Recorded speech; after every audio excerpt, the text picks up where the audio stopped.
Pendant 8 ans, j'étais la dernière personne à le voir chaque nuit. À ce moment précis, Mobutu n'était plus président, il était prisonnier.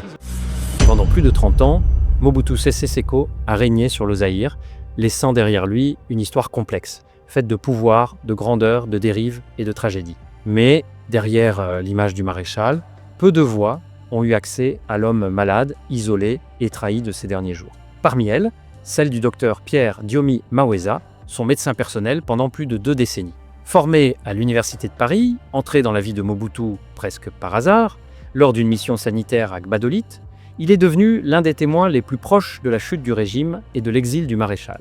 À travers ses mémoires, Moi Diomi, médecin du maréchal Mobutu, il brise le silence, raconte ce qu'il a vu, ce qu'il a vécu, et livre une lecture intime, parfois dérangeante, de la fin d'un homme qui a marqué l'Afrique. Voici son récit. En 1963, Pierre Diomi Maweza, jeune médecin tout juste diplômé de l'Université de Paris, arrive avec enthousiasme en République du Congo. Fraîchement sorti des amphithéâtres parisiens, il est envoyé en mission d'inspection sanitaire dans la région de Gbadolite, au cœur de la province de l'Équateur. Là, il découvre une population entière ravagée par le goitre endémique, des cous énormes déformés, des regards fatigués, des enfants et des adultes handicapés par cette maladie liée à la carence en iode. Frappé par l'ampleur du fléau, il met en place une campagne médicale rigoureuse et méthodique. Distribution massive de sel iodé, traitement ciblé, sensibilisation des communautés et suivi régulier des cas. Grâce à son engagement tenace et à une organisation exemplaire, le goitre est quasiment éradiqué en quelques années dans cette zone autrefois sinistrée. Cette réussite remarquable ne passe pas inaperçue. Mobutu Sese Seko, natif de la même région et fier de ses origines équatoriales, apprend l'exploit du jeune docteur. Impressionné par cette victoire concrète sur une maladie qui touchait ses propres compatriotes, le chef de l'État décide de faire de Pierre Diomi Maweza son médecin personnel. Ce qui n'était au départ qu'une mission temporaire se transforme alors en un lien durable, presque indéfectible. Le médecin entre ainsi dans le cercle très fermé du pouvoir, accédant à un monde inconnu. De l'intérieur, il observe le fonctionnement quotidien du régime, les intrigues, les alliances fragiles. Surtout, il découvre un Mobutu bien différent de l'image grandiose projetée au public. Un homme parfois timide dans l'intimité, prévenant avec ses proches, capable de générosité inattendue, mais aussi profondément méfiant, solitaire, hanté par la peur de la trahison. Au fil des années, Diomi devient plus qu'un praticien, un confident discret, un témoin silencieux des grandes décisions politiques prises à l'abri des regards. Par-dessus tout, il est l'observateur privilégié de la lente dégradation de la santé du maréchal. Malgré les alertes répétées, les examens alarmants, Mobutu minimise sa maladie, refusant souvent les traitements modernes. Influencé par des croyances culturelles profondes, par la conviction que le pouvoir protège du mal, et par une méfiance viscérale envers la médecine occidentale, il repousse les mises en garde. Pour le docteur Pierre Diomi Maweza, témoin privilégié de ces années, cet isolement prolongé a eu des conséquences catastrophiques. Le peuple, habitué à voir son président en majesté, lors des marches, des discours fleuves ou des apparitions théâtrales, ne le voit plus. Peu à peu, les Zaïrois apprennent à vivre sans lui, à organiser leur survie sans attendre son ombre tutélaire. Le lien charismatique qui unissait le maréchal à la nation se dissout lentement.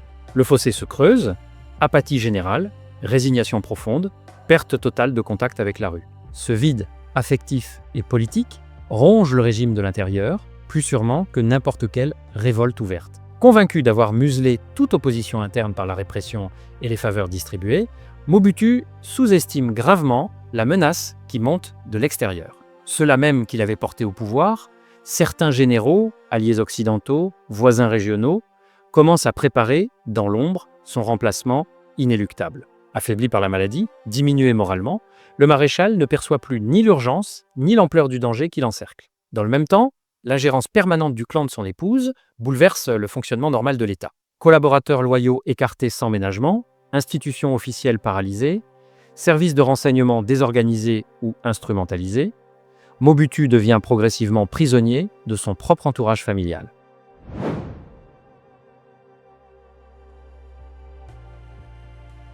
Le 16 mai 1997, alors que les forces de l'Alliance des forces démocratiques pour la libération du Congo-Zaïre, AFDL, approchent inexorablement de Kinshasa, Mobutu Sese Seko, contre toute attente, et malgré les apparences de résistance, quitte précipitamment la capitale pour Gbadolite, son fief natal. 2 jours plus tard, le 18 mai, sous la pression insistante de son fils Konga et surtout du docteur Pierre Diomi Mawessa, qui mesure l'urgence vitale, le maréchal accepte enfin d'abandonner définitivement le Zaïre en flammes. Ce départ précipité, presque clandestin, lui sauve très probablement la vie. À Gbadolite, la confusion règne. Des éléments de la division spéciale présidentielle, DSP, en pleine débandade, convergeant vers la résidence pour l'empêcher de fuir. Un attentat avait déjà été ourdi à Kinshasa par certains généraux ambitieux, un colonel, porteur d'ordres explicites, et même dépêché avec pour mission claire de l'éliminer physiquement. Seule la vigilance acharnée des derniers fidèles, encore loyaux dans le chaos, permet de déjouer le complot à la dernière minute. Mobutu trouve alors refuge à Lomé, chez son vieil ami le général Gnassingbé Eyadema. Mais l'accueil est glacial. L'ex-chef d'État, jadis courtisé, est devenu infréquentable, un paria politique. 5 jours plus tard, sous la pression diplomatique, il doit quitter le Togo. Il se rend finalement au Maroc, où le roi Hassan II, dans un geste d'honneur résiduel, accepte de l'accueillir. Malade, physiquement et moralement brisé, trahi par ses pairs africains qu'il avait si souvent soutenus, Mobutu comprend enfin qu'il est seul. Ceux qui l'avaient aidé financièrement ou politiquement lui tournent le dos sans un regard. Même en privé, rares sont ceux qui lui témoignent encore compassion ou solidarité. L'homme fort d'hier, maître absolu d'un immense pays, n'est plus qu'un exilé humilié, réduit à l'impuissance et à l'oubli progressif. La fin de Mobutu Sese Seko est marquée par une profonde souffrance morale, plus douloureuse encore que la maladie qui le ronge. Son cancer s'aggrave inexorablement, mais les soins pourtant nécessaires sont constamment entravés par l'hostilité ouverte et calculée du clan de son épouse.